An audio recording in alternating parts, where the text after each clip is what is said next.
پلەکانی گەرما لە سەرانسەری جیهاندا ئاستی پێوانەیی تۆمار دەکات.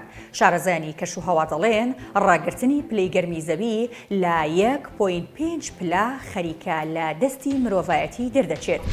ئەمساڵ چەند جارێک و لە چەند ڕۆژێکی جیاوازدا پلەی گەرمی ئەو سنوورەی تێپەڕاندووە. ساڵانێکە بەرپرسانی ڕێکخراوی نەتەوە یەکگرتووەکان هۆشداری لە بەرزبوونەوەی پلەی گەرمی دەدەن و دەڵێن سەرەڕای چەندین قەیرانی سیاسی، ئابووری و ئەمنی بەرزبوونەوەی پلەی گەرمی زەوی دەبێتە قەیرانێکی سەخت بۆ مرۆڤایەتی. پلەی گەرمی زەوی لە 1.5 پلەدا لە سەردەمی شۆڕشی پیشەسازیدا تۆمار کراوە. ئەو کات تێکڕای پلەی گەرمی دەوری گۆی زەوی 13.7 پلەی سیلیزی بوو، بەڵام لە ئێستادا بۆ 14.9 پلە بەرز بۆتەوە. پێشتر ئەنتۆنیۆ گۆتێرێس سکرتێری گشتی نەتەوە یەکگرتووەکان هۆشداری داوگوتی وڵاتە جلهێزەکان هەنگاوی پێویستیان نەناوە بۆ کەمکردنەوەی گەرمبوونی زەوی و ڕێگری لە گۆڕانکاریەکانی کەشوهەوا.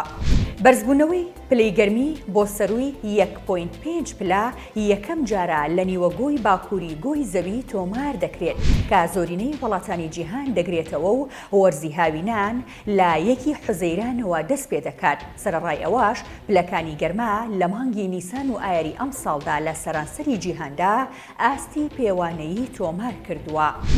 سارا پێرکێنس شارەزای کەشوهەوا لە زانکۆی نیو ساوس وێلزی ئوسترالیا دەڵێت کاتمان نەماوە بۆ کۆنتڕۆڵکردنی دۆخەکە چونکە گۆڕانکاری کاتێکی زۆری پێویستە. لە شوبەتی ئەم ساڵدا سکرتێری گشتی نەتەوە یەکگرتووەکان ڕایگەیاند بەهۆی بەرزبوونەوەی پلەی گەرمی ئاستی ئاوی دەریاکان لە جیهاندا زۆر خێرا بەرز دەبێتەوە.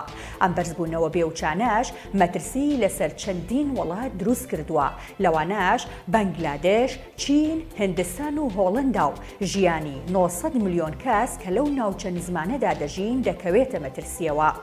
مانگی ڕابردوو پلەکانی گەرما لە پەکینی پایتەختی چین ئاستی پێوانەی تۆمار کردو. شەپۆلی گەرمای بەهێزیش ویلایەتە یەکگرتووەکانی ئەمریکای گرتەوە. ئەمەش لە کاتێکدایە ماوەی چەند مانگێکە دووکەڵی ئاگری دارستانەکانی کەنەدا بووەتە مەترسیەکی جددی بۆ سەردانیشتوانی ئەو وڵاتە.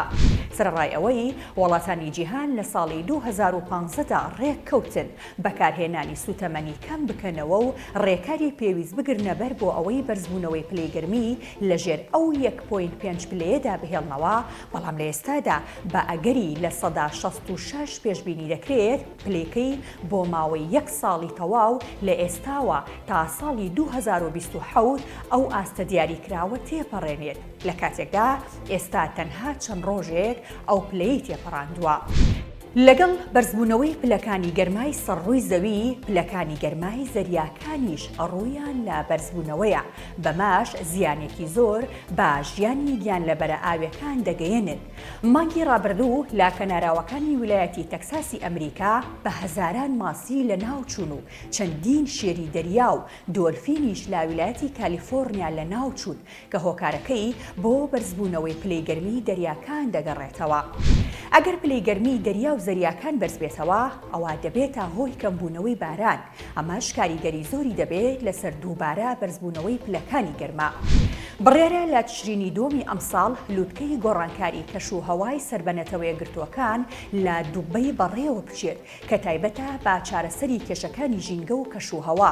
هەفتەی داهاتووش چین و ئەمریکا بەنیازن لەو بارەیەوە گفتوگۆ بکەن کە تێیدا جۆن کێری نوێنەری کەشوهەوای ئەمریکا سەردانی پەکین دەکات.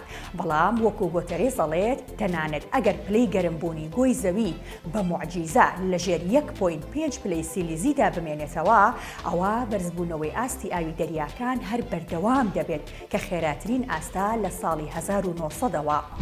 بە گوێرەی داتاکانی ڕێکخراوی کەژناسی جیهانی، ئەگەر پلەی گەرمبوونی زەوی لە 1.5دا بمێنێتەوە، ئاستی ئاوی دەریاکان 2 بۆ 3 مەتر هەر بەرز دەبنەوە. خۆگەر پلەکە بگاتە سەرووی 2 پلەش، ئەوە ئاستی ئاوی دەریاکان 6 مەتر بەرز دەبنەوە.